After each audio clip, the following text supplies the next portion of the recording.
Yes, yes, yes. Happy Sabbath. Happy day. Happy day. Happy Sabbath. Ni siku nyingine ambaye Mungu ameweza kutujalia ili tuweze kukutana. Ili zote tuweze kujifunza na kujua yale Mungu mwenyewe anatutakia katika maisha yetu. Amina. Bila shaka mtumishi, tunaelekea moja kwa moja hadi katika fundisho letu la siku ya leo. Fundisho letu ya siku ya leo ikiwa ni wale wanaoenda kanisani na makundi ya watu wanaoenda kanisa. Je, wako makundi mangapi? Kuna kundi la kwanza, kundi la pili, na pia kundi la tatu. Kumbe watu ni tofauti. Watu ni tofauti sana.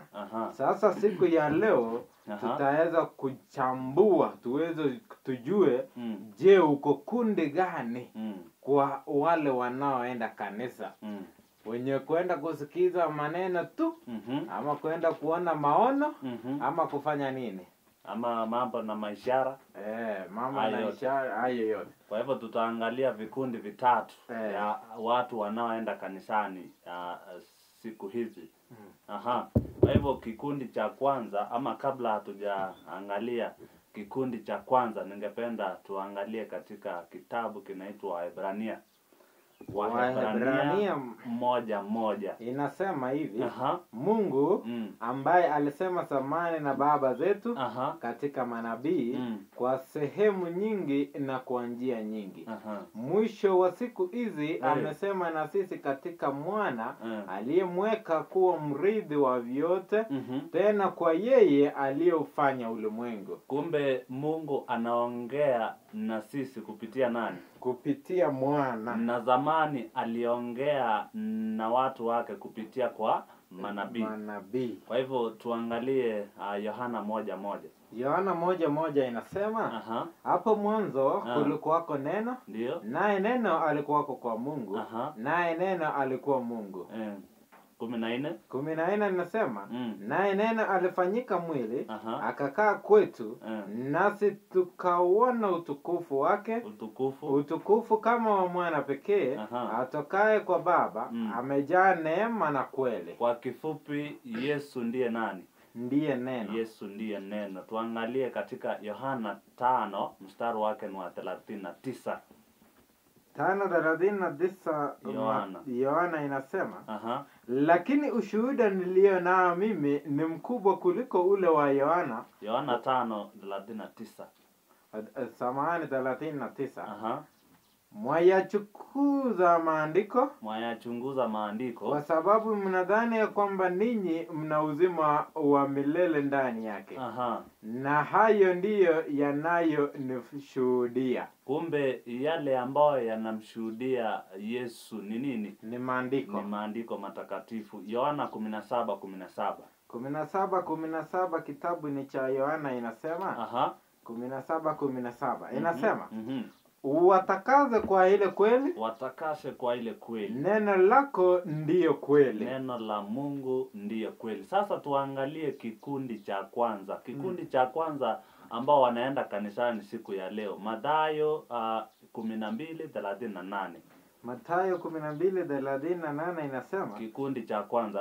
Hapo baadhi ya waandishi na Mafarisayo wakamjibu wakasema, Mwalimu, tunataka kuona ishara. Ati wanataka kuona nini? Ishara. Kwa hivyo kikundi cha kwanza, watu wanaoenda kanisani siku ya ama siku hizi za leo, wanataka kuona ishara. Kwa hivyo tunataka kuona mfano wa Yesu alipokuwa anahubiri maisha yake, ama alipokuwa anaendelea na mahubiri yake, alihubiri kivipi? Kitabu ni cha Mathayo. Mathayo 4:23. Mathayo 4:23. Naye alikuwa akisunguka katika Galilaya yote, akifundisha katika masinagogi yao, na kuihubiri habari njema ya ufalme, na kuponya ugonjwa na udhaifu wa kila namna katika watu. Kwa hivyo Yesu Kristo alikuwa anazunguka akihubiri habari njema, akiponya wagonjwa na mambo mengi kama haya. Lakini utapata mtumishi cha kushangaza siku ya leo, utapata badala ya wachungaji kusunguka, wanaitana. Tunapoona katika mfano kuna watumishi ambao wanajiita manabii, utapata maspika na magari zikisunguka zikisema, magari kubwa ikitangaza kuwa mnatangaziwa kuwa kutakuwa na nabii Kasarani akiponya magonjwa.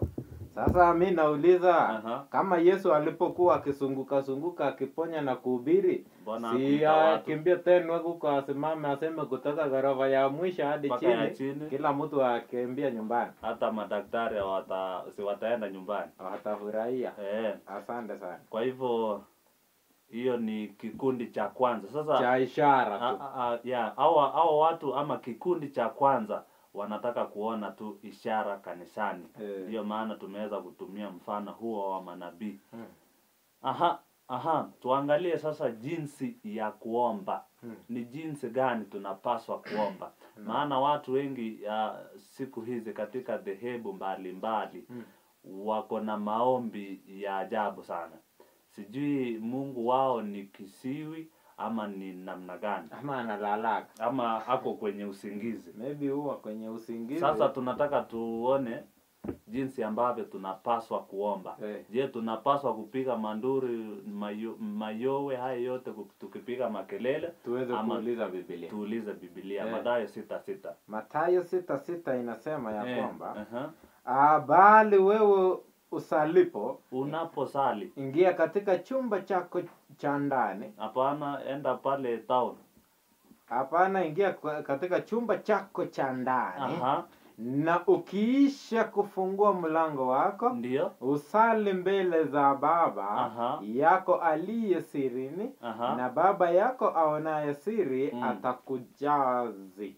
Kumbe tunapoomba hatupaswi kuwa tunapiga makelele. Hatupaswi kuwa tunaenda kutangaza ya kwamba tunaombea. Mpaka mwingine alikuwa anahubiri anasema tunaombea watu wa matatu, tunaombea watu. Yaani watu wako na maombi tofauti. Lakini tumeambiwa katika maandiko matakatifu tuingie katika chumba chetu cha siri, cha ndani cha siri, ili tuweze kuomba kwa Baba aliye sirini, na bila shaka ataweza kusikiza maombi yako. Tuangalie Wathesalonike wa pili, mfano mwingine. Wathesalonike wa pili, mfano wa manabii wa uongo. Wathesalonike wa pili 9 mstari wake ni wa 2 mstari wake ni wa 9. Wathesalonike wa pili 2:9 inasema yule ambaye kuja kwake ni kwa mfano wa kutenda kwa shetani, kwa uwezo wote na ishara na ajabu za uongo. Kumbe shetani anatumia manabii ili kuleta ishara za uongo. Kwa mfano wengine wanapelekwa pale Kasarani, wengine wanajifanya ya kwamba ni viwete. Kisha baada ya maombi wa muda fulani, sasa wanaanza kutembea vizuri, wengine kuongea, wengine kuona. Lakini cha kushangaza ni kuwa wanatumia ishara za uongo. Inaitwa ishara za hila, yani za uongo. Alafu wale wanaotangaziwa wapatane huko, juu hawana fedha za kuenda, watabaki tu nyumbani na mateso yao. Kumbe hata wengine hawana fare. Sasa kama unawatangazia watu waende pale kwa uwanja ili uwaponye, wapatie fare, maana hawana fare. Haya, siku hizi za mwisho ama katika nyakati hizi, Wakristo wa leo kuna mahali wanasoma na kuna mahali hawasomi. Yani wao wanachagua wenyewe. Utapata wachungaji wanawasomea washiriki wake vitu vingine na vingine hawasomi Biblia, kwa sababu wanataka washiriki wakuwe wengi. Sasa ukianza kusoma hapo wanasema wewe umeanza kupitia line gani? Umeanza kuingilia kanisa. Mfano soma Petro wa kwanza 3:3. 3:3 Petro ni wa kwanza inasema Inasema kujipamba kwenu kusiwe kujipamba kwa nje. Kujipamba kwenu wanawake kusiwe kwa kujipamba kwa nje. Yaani kusuka nywele. Kusuka nywele. Na kujitia dhahabu. Na kuvalia mavazi. Kumbe kujisitiri kwenu wanawake sio kwa kujipamba kwa nje. Kwa mfano, kusuka nywele, kujitia dhahabu, na kujitia dhahabu, weka earrings hapo, hiyo, na kuvalia mavazi. Kwa hivyo tumeweza kusikia. Sasa katika makanisa ya leo unapata ya kwamba wahubiri hawawezi kuguzia jambo hilo. Kwa sababu utapata pale kwa ya master atakuwa na nywele kwa kichwa na ako huko anaimbisha wimbo. Sasa utakuta tu ako Yesu ni wangu. Alafu saa hiyo nywele zinakimbia. Alafu anacheza. Saa hiyo ameshikilia microphone, makucha zimeenda hivi kama za Nebukadnezar. Hatari sana. Kwa hivyo tumeweza kuambiwa kwamba kujipamba kwa wanawake si kwa mfano mwingine. Timotheo wa pili, Timotheo wa kwanza, samahani. Timotheo wa kwanza 2:9. 2:9 Timotheo ni wa kwanza. Soma. Inasema vivyo hivyo wanawake na wajipambe kwa mavazi ya kujisitiri. Mavazi ya kujisitiri pamoja na adabu nzuri. Na moyo wa kiasi. Si kwa kusuka nywele. Si kwa kusuka nywele. Wala kwa dhahabu na lulu. Wala kwa nguo za thamani. Kujipamba kwenu ama kujivaa kwenu wanawake mujivae kwa njia ya kujistiri. Utakuta mwingine na miniskirt na ako pale mbele anaitisha chorus. Nadhani pastor atakuwa confused sana, maana mambo ambayo yanaendelea kanisani saa hiyo wanaruka wanapiga manduru na mavazi ambayo sio ya kujistiri. Na Biblia imetuambia kwamba mavazi ya wanawake iwe ya kujistiri. Kwa hivyo pamoja na adabu nzuri. Kwa hivyo mambo kama haya. Lakini unaposoma katika Deuteronomy 22:5 unapata ya kwamba wanawake ama tumeambiwa kwamba mwanamke hapaswi kuvaa manguo za mwanamume. Mwanamke asivae mavazi yampasavyo mwanaume. Wala mwanamume asivae mavazi ya mwanamke. Kwa maana kila afanyaye mambo haya ni machukizo kwa Bwana Mungu wako. Ati ni machukizo kwa nani? Bwana Mungu wako. Ni machukizo kwa pastor? Hapana. Kwa mzee wa kanisa? Ni kwa Bwana Mungu wako. Kwa mzazi? La asha. Kwa hivyo unapata ya kwamba siku hizi wanawake wanavaa longi za wanaume. Na Biblia imenakili vizuri ya kwamba wanawake hawapaswi kuvaa mavazi ya wanaume. Ni ya kwamba ni machukizo kwa Mungu. Kikundi cha pili. Tuende kikundi cha pili. Kikundi cha pili. Anza na Isaia. Isaia ngapi? Isaia 30 mstari wake ni wa kwanza. 30 kwanza inasema ole watoto waasi, asema Bwana, watakao mashauri lakini hawayataki kwangu mimi. Wajifunikao kifuniko lakini si cha roho yangu. Wapate kuongeza dhambi juu ya dhambi. Tuangalie kuhusu roho. Sasa ni roho ambayo inakaa aina gani? First John, waraka wa kwanza wa Yohana 4 mstari wake ni wa kwanza. Ile kwanza inasema hivi. Wapenzi, msiamini kila roho, bali sijaribuni hizo roho kwamba zimetoka kwa Mungu, kwa sababu manabii wa uongo wengi wametokea duniani. Kwa tunaambiwa ya kwamba tusikubali ama tupime kila roho. Maana si roho zote zinatoka kwa nani? Kwa Mungu. Zinatoka kwa Mungu. Kwa hivyo unapata ya kwamba pale kanisani watu wanaambiwa ya kwamba ama wanaangushiwa roho ambayo hawajui imeweza kutoka wapi. Naambiwa receive na receive pokea kila ambacho haujui ni roho ya aina gani.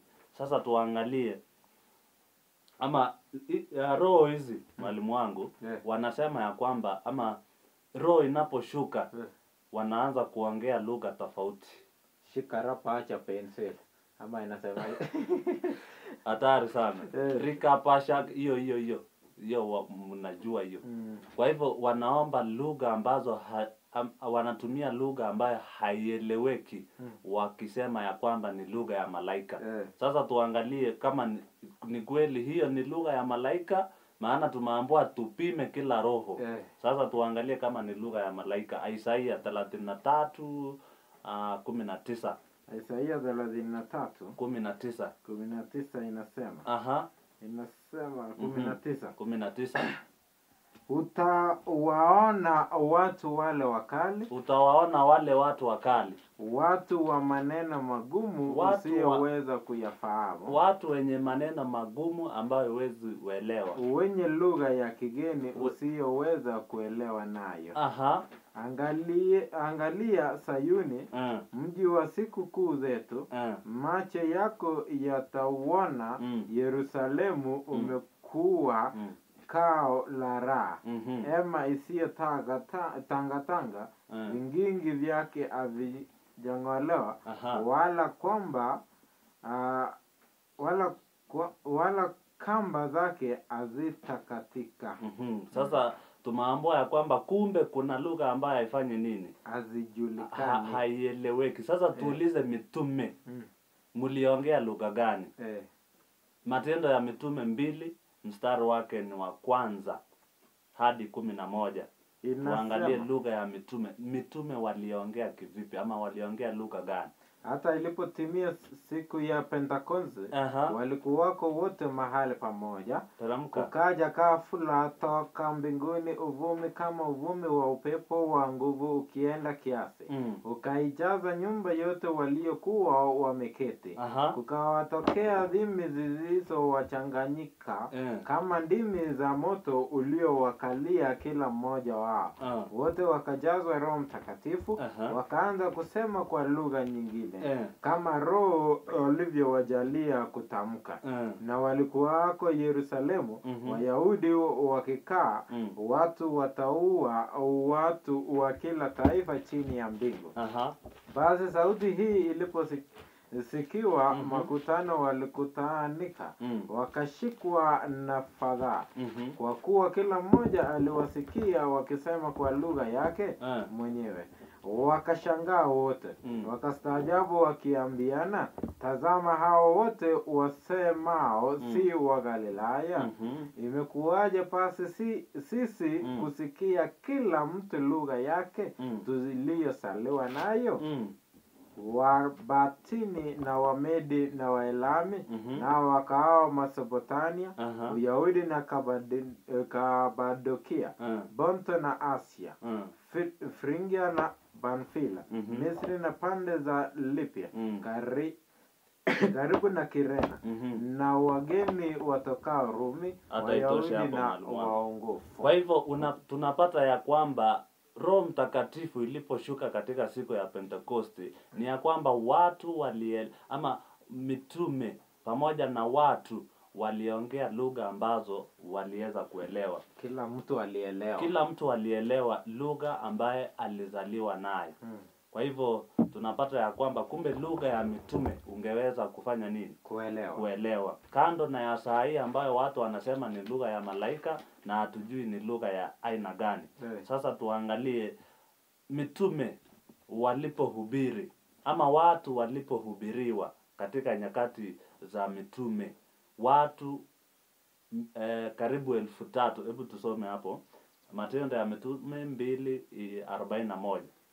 Inasema, nao waliopokea neno lake wakabatizwa. Siku ile wakaongezeka watu wapata 3,000. Kumbe watu baada ya maana walihubiriwa kwa kutumia lugha ambayo walikuwa wanaelewa, ni ya kwamba watu karibu 1,000 ngapi? 3,000 waliweza kubatizwa. Kwa sababu gani? Walielewa lugha ambayo ilikuwa inatumika pale. Sasa tuangalie mfano pale kanisani. Maana kuna maombi ambayo wachungaji huwa wanasema ya kwamba ama wanaomba kisha inafika mahali fulani pastor anasema kila mtu aongee na Mungu wake.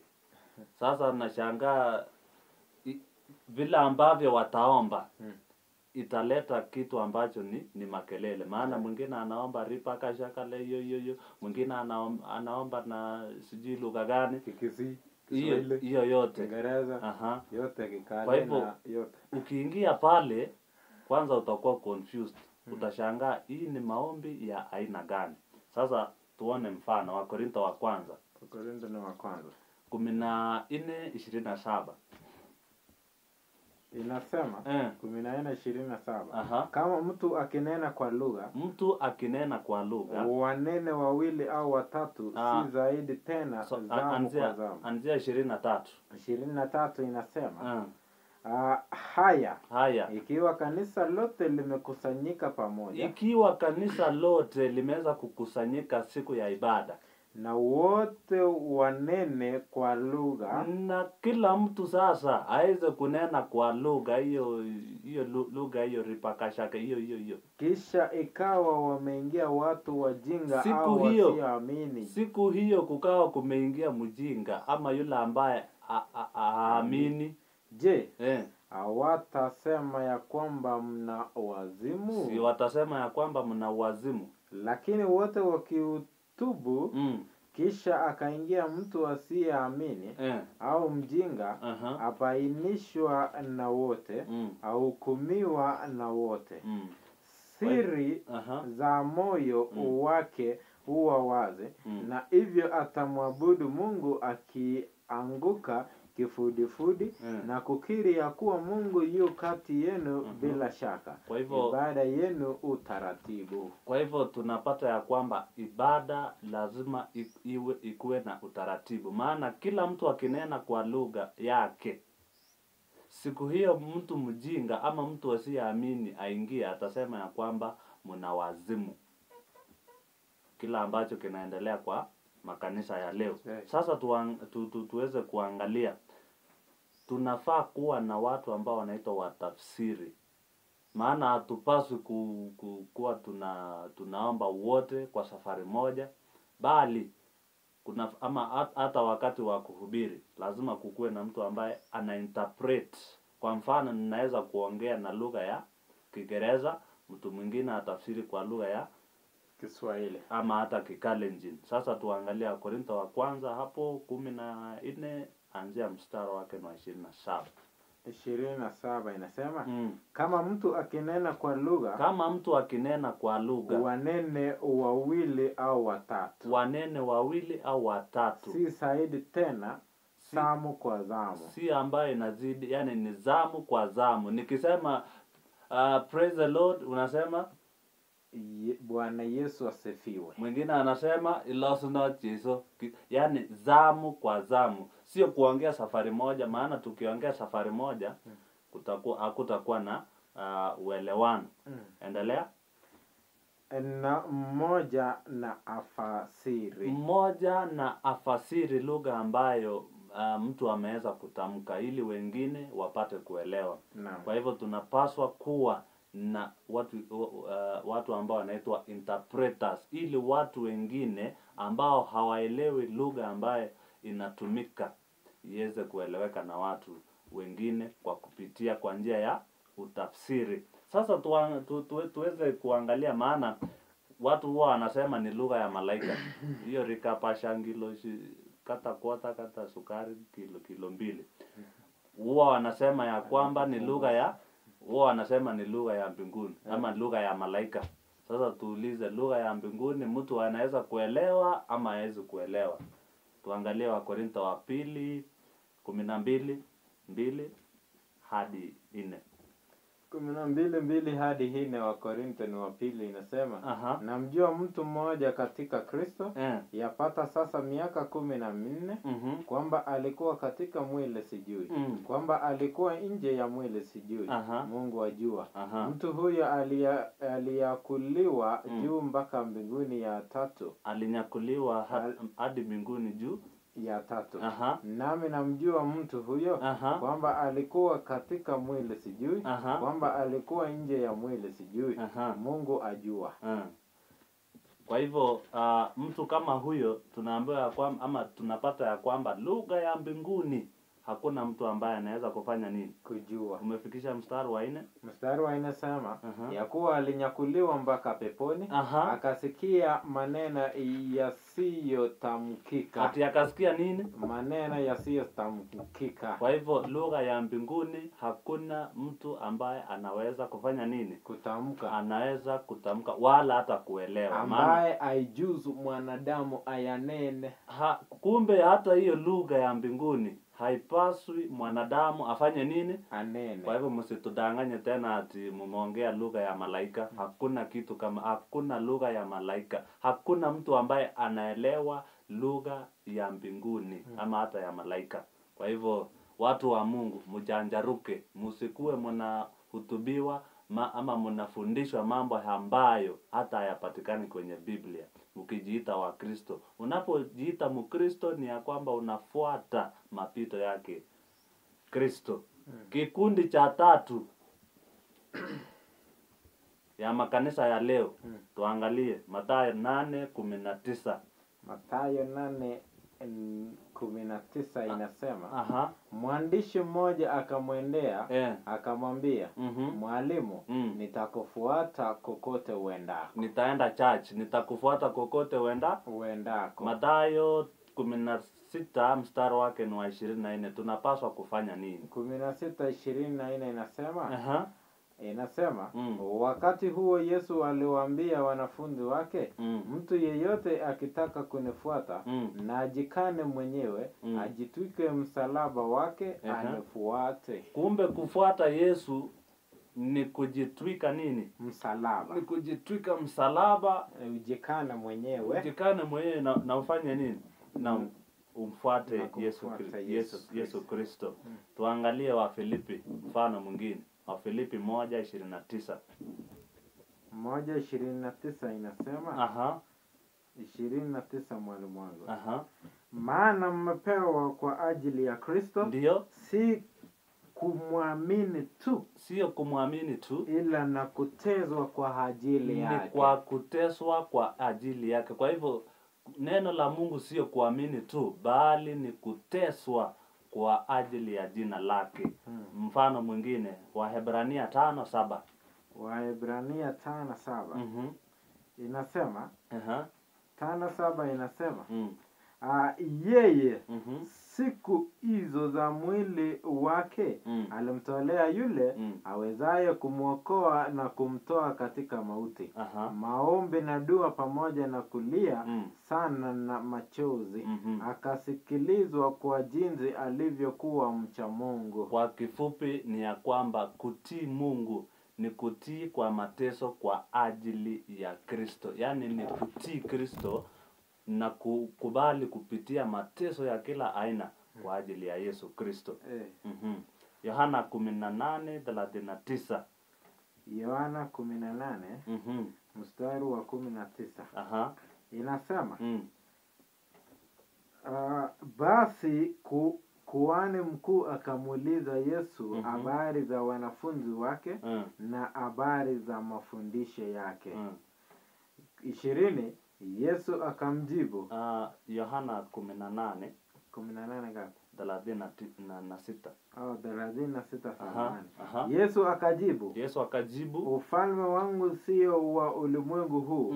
Kama ufalme wangu ungekuwa wa ulimwengu huu, watumishi wangu wangenipigania nisije nikatiwa mikononi mwa Wayahudi. Lakini ufalme wangu si wa hapa. Kumbe ufalme wa Mungu si wa wapi? Si wa hapa. Si wa dunia hii. Kwa hivyo tunapaswa sisi kama Wakristo hatufai kung'ang'ana na vitu ya dunia tukiomba mambo ambayo hayawezi kutusaidia. Kwa sababu ufalme wa Mungu si wa dunia hii. Tuangalie 1 John, waraka wa kwanza wa Yohana 2:15.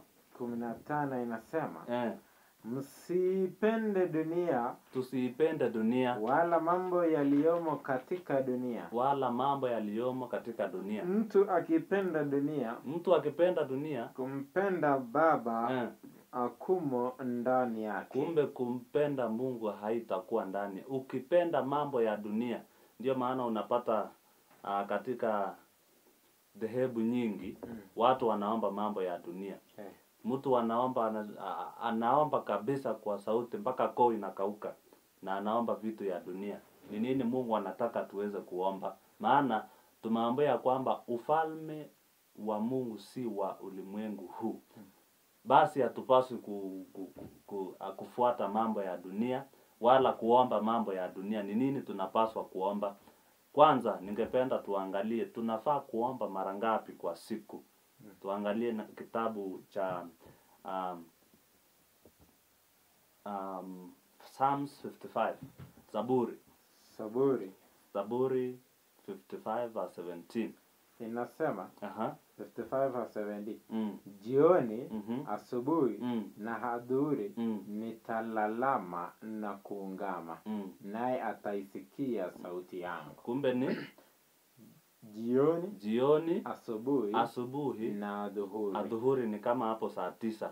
Ndio tunapaswa kufanya nini? Kuomba. Kwa hivyo kwa siku tunapaswa kuomba mara 3, asubuhi, mchana na jioni. Sasa tuangalie Mathayo 7:7. Tunapaswa kuomba nini? Mathayo 7:7. Maana tumeambiwa tuombe. Inasema ombeni nanyi mtapewa. Kwa hivyo tumeambiwa ombeni nanyi mtapewa. Sasa tuombe nini? Kitabu ni cha Luka 11 mstari wake ni wa 9 hadi 13. 11. Nini tunapaswa kuomba? Mstari wangapi? 11. Luka 11 mstari wake ni wa 9 hadi 13. 9 hadi 13 inasema nami nawaambia ombeni nanyi mtapewa, tafuteni nanyi mtaona, bisheni nanyi mtafunguliwa. Kwa kuwa kila aombaye hupokea, naye atafutaye huona, naye abishaye atafunguliwa. Maana ni yupi kwenu aliye baba ambaye mwanawe akimwomba mkate atampa jiwe au samaki? Badala ya samaki atampa nyoka? Au akimwomba yai atampa nge? Basi ikiwa ninyi mlio waofu mnajua kuwa watoto wenu vipawa vyema, kuwapa watoto wenu vipawa vyema, je, Baba aliye mbinguni atazidi sana kuwapa Roho Mtakatifu hao wamwombao? Kwa hivyo tunapaswa na Beelzebuli. Kwa hivyo tunapaswa kuomba nini? Uzima. Tunapaswa kuomba Roho Mtakatifu. Maana mambo ya dunia yataishia hapa duniani, jinsi ambavyo tumeambiwa kwamba ufalme wetu si wa dunia hii. Sasa tunapaswa jinsi ambavyo tumeambiwa tuombe Roho Mtakatifu. Maana hayo yote ambayo tumeweza kupewa, tuko na manguo, tuko na chakula, tunaambiwa kwamba tuweze kutosheka kwa ajili ya hayo. First Timothy 6 verse 5. Inasema Timotheo wa kwanza 6 mstari wake ni wa 5 hadi 8. Inasema na majadiliano ya watu walioharibika akili zao, walioikosa kweli, huku wakidhani ya kuwa utaua ni njia ya kupata faida. Walakini utaua pamoja na kuridhika ni faida mkubwa. Kwa maana hatukuja na kitu dunia, tena hatuwezi kutoka na kitu, ila tukiwa na chakula na nguo, tutaridhika na vitu hivyo. Kumbe tukiwa na chakula, tukiwa na manguo, tutaridhika na vitu kama hizo. Lakini tunapoomba mambo ya dunia, mambo kama hayo hayawezi kutusaidia. Ningependa uongezee ili tuweze kumaliza. Bila shaka hapo tumeweza kuona makundi matatu ya wale wanaoenda kanisa kwa siku hizi ama zama hizi. Tumeweza kupata kundi la kwanza ni wale ambao wanaenda ili kuweza kuona ishara, watu wa ishara. Wale watu wanaona Pastor Kanyare anaponya watu, ama wachungaji tofauti wanaponya watu. Lakini Biblia imetuambia hizo ni ishara za uongo. Kwa maana yake yule ambaye amejikabidhi kwa Yesu Kristo anapaswa kwenda kwa kila nyumba ama katika mataifa akiponya. Si kutoa wito tu kuwa tutakuwa upande hii na hii na hii mkujeni. Alafu cha kushangaza ni kuwa unapofika mahali pale utakuta wengine wamepona, wengine bado wataambia hauna imani. Kundi la pili wanategemea lugha. Lugha ambayo tumeweza kuona ni lugha ambayo hazieleweki, ambayo wanasema ni zile lugha ya mbinguni. Na utakuta ni kwamba zile lugha hakuna mtu yeyote afahamuye, kwa sababu wanaomba wakiongeza mchuzi. Kama vile tunavyosikia hata katika maredio wanasema shekarapadadadada, alafu unakuta huko kuna Sprite, Coca-Cola na Fanta zote ni soda, alafu wanamalizia sijui kama roho inaingia ama namna gani. Alafu kundi la tatu ambaye wanatafuta Kristo, wanajitwika msalaba na kujikana, wanaenenda kulingana na mapenzi ya Mungu, wanateseka kwa ajili ya Kristo. Ndio wanaoteseka kwa ajili ya Kristo. Utapata wanaposimama na kuongea ukweli, wataitwa wale offshoots. Wengine wataitwa wameharibika kichwa ama wamerukwa akili. Wengine wataitwa majina mengi, inaitwa excommunication. Wengine watatoa hata katika marejista ya kanisa. Hao ni wale wanaotafuta ukweli na wanaotaka kufuata ukweli. Lakini Biblia imetuambia tuweze kuomba Roho Mtakatifu ili aweze kutuongoza. Amen. Sasa ni furaha yangu kila mmoja katika dunia hii tuweze kutafuta uso wa Mungu. Tuweze kutafuta ile uzima wa Yesu Kristo, ili tuweze kupata ule uzima na tuweze kurithi ufalme wako. Asante sana yule atakayetazama video hii, na kuombea sana pia, na kuomba ili uweze kujikana nafsi yako, ujitwike msalaba na umtafute Yesu. Tazama pale Kalvari, Yesu alipokufa alinena maneno haya, yamekwisha.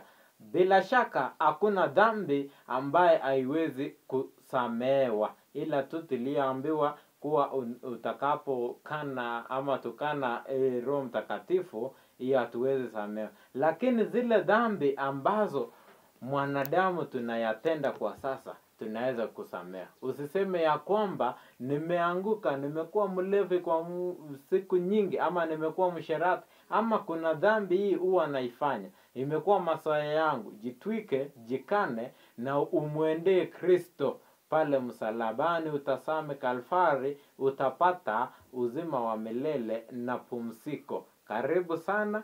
Tunakuomba ili uweze kucomment, subscribe, pia uweze kuleta swali lako hapo kwa comment section. Asante sana, Bwana aweze kukubariki. Amina.